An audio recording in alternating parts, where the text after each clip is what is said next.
In this game, I found two consecutive brilliant moves to win me the game. It started off with a Sicilian defense, which starts with e4 and c5. And here we played 7 book moves both, so that was very nice. And at a certain point we got into this kind of structure.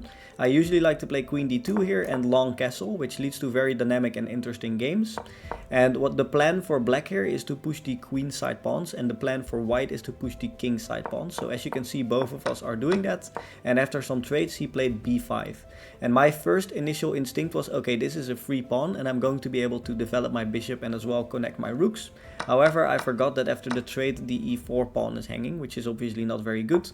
So after this, there was here an opportunity for me to get back into the game by playing knight c6, because after going knight c6, the pawn on e7 is completely hanging. You attack the queen and at the same time the pawn is going to be taken with check.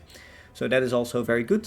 And then I missed it again, because there is a fork, of course, on c6 between the queen and the rook, and I didn't see it.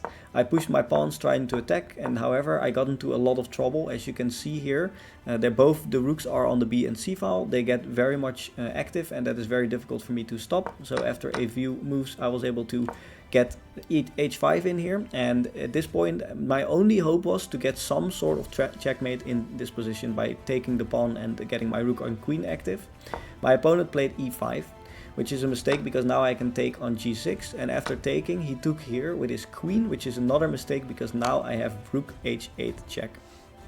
And if you go here, obviously this will lead to a checkmate because this is simply a mate in 3. So if you don't take the rook, however, there's going to be this, and if you go here, there's going to be moves like this. You have to go out of the way.